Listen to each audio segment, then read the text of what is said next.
नमस्कार, मैं हूं doctor Diksha Katiyar, homeopathic physician and consultant at B clinic homeopathy Kanpur.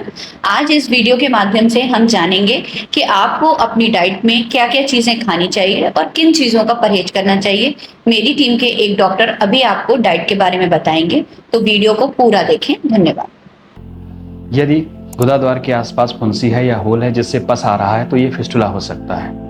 Fistula के पेशेंट में इलाज जितना आवश्यक है उतना ही जरूरी है हमारा खान पान। आज हम फिस्टुला के मरीज को क्या करना चाहिए इसको हम 3 भागों में समझेंगे।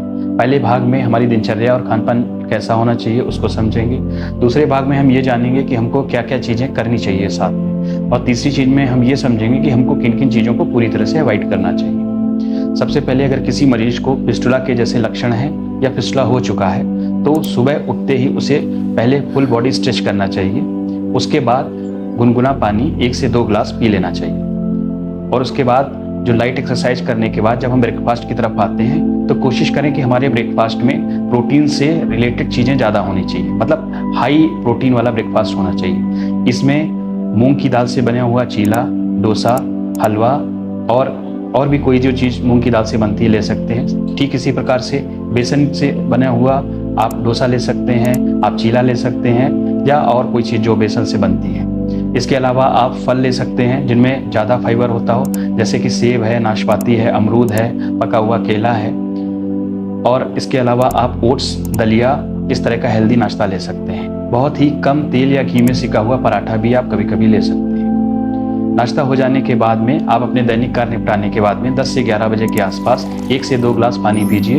अगर भूख लगती है तो कोई एक फल या भुने हुए मूंगफली के दाने, मखाने, इस तरह की चीज़ आप ले सकते हैं। लंच में हमको 1 से 2 रोटियां, 1 से 2 कटोरी दाल और तुरंत की बनी हुई मतलब फ्रेश सब्जी जो हो, सीजनल सब्जी, उसका प्रयोग करना चाहिए। खाना खाने से पहले हमको सलाद जरूर लेनी चाहिए। सलाद में हम खीरा, ककड़ी, चुकंदर, इस तरह की सब्जियों का इस्तेमाल कर सकते हैं। खाना खाने के पश्चात हमको सौंफ का प्रयोग करना चाहिए। ये हमारे जो गैस्ट्रिक जूसेस हैं उनके सिक्रीशन में हेल्प करती है। दोपहर का भोजन हो जाने के बाद में शाम के स्नैक्स में आप रोस्टेड मूंगफली, मखाने या हेल्दी बिस्किट्स ले सकते हैं। साथ ही साथ में आप जो है पीने के लिए ग्रीन टी या फिर कॉफ़ी का प्रयोग कर सकते हैं बिना दूध वाली। हमको फिस्टुला के केस में दूध से बनी हुई सभी चीज़ों को जितना हो सके उतना अवॉइड करना चाहिए। रात के डिनर के लिए हम 6 से 7 बजे का समय बहुत उपयुक्त मानते हैं। अपने प्रोफेशन के हिसाब से इसमें 1 आध घंटे का आप एडजस्टमेंट कर सकते हैं। रात में डिनर के लिए आप 1 से 2 चपाती, 1 से 2 कटोरी मिक्स दाल या मूंग की दाल या जो भी सीजनल सब्जी बनी हो उसका आप प्रयोग कर सकते हैं। इसके अलावा आप सूप या दलिया या दाल खिचड़ी का भी प्रयोग कर सकते हैं। रात को हमें कोशिश करनी है कि ज़्यादा भारी खाना नहीं खाना है। खाना खाने के बाद में रात में सोने से पहले गुनगुना पानी जरूर पी लें। रात को सोते समय दूध को हमें अवॉइड करना है। ये हमारी एक जो दिनचर्या है फिस्टुला के पेशेंट्स को जो फॉलो करनी चाहिए। अब हम ये समझेंगे कि हमको किन किन चीज़ों का प्रमुख ध्यान रखना चाहिए। यदि किसी पेशेंट को फिस्टुला हो चुका है, उसको पस सिक्रेशन हो रहा है, तो उसको सफाई का सबसे ज़्यादा ध्यान रखना चाहिए। घाव के आसपास उसमें पसीना ना टिकने पाए, किसी भी तरह का मैल या गंदगी ना रहने पाए, इसीलिए गुनगुने पानी में बीटाडीन डाल के आप सिकाई कर सकते हैं या उसकी सफाई कर सकते हैं। इसके साथ साथ ही जो हाई फाइबर वाली चीज़ें हैं, फ्रूट्स हैं, सब्जियां हैं, उनका उपयोग हमको करना है ताकि हाई फाइबर हमारे घाव को भरने में हेल्प करता है। इसके अलावा जो बादी चीज़ें हैं जैसे कि उड़द की दाल हो गई, बैगन हो गया, भिंडी हो गई, गोभी हो गया, इस तरह की चीज़ों को अवॉइड करना है।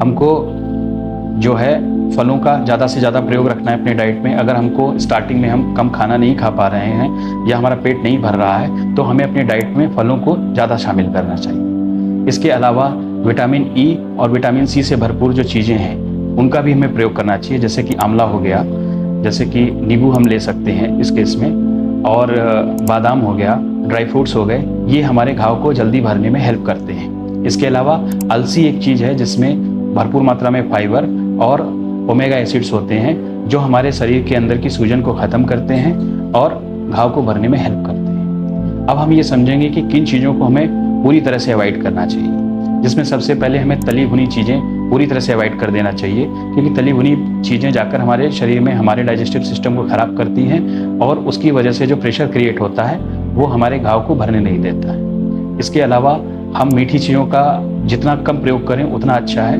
क्योंकि ज़्यादा मीठा हमारे शरीर में हमारे शुगर लेवल को डिस्टर्ब करता है और शरीर में अंदर सूजन को बढ़ाता है। इसके अलावा हमें नमक स्टेबलाइजर्स जो खाने पीने की चीज़ों को स्टेबलाइज करने के लिए डाले जाते हैं, और सोडियम मोनोग्लूटामेट जैसी चीज़ों से जो युक्त पदार्थ होते हैं उनको भी अवॉइड करना चाहिए। अल्कोहल जैसी चीज़ों का कम से कम प्रयोग करना चाहिए, और जो लोग बहुत कम पानी पीते हैं उनको भी कम पानी पीना अवॉइड करना चाहिए, यानी पानी ज़्यादा से ज़्यादा पीएं। इसके अलावा एक और चीज़ है कि जनरली फिस्टुला के जो पेशेंट होते हैं उनको एडवाइस दी जाती है कि दूध से बनी हुई चीज़ों का जितना कम से कम प्रयोग करें अच्छा है, लेकिन कुछ मात्रा में दही या छाछ का प्रयोग प्रोबायोटिक्स के रूप में आप कर सकते हैं, जो आपके शरीर में गुड बैक्टीरिया को बढ़ावा देता है और डाइजेशन में हेल्प करता है।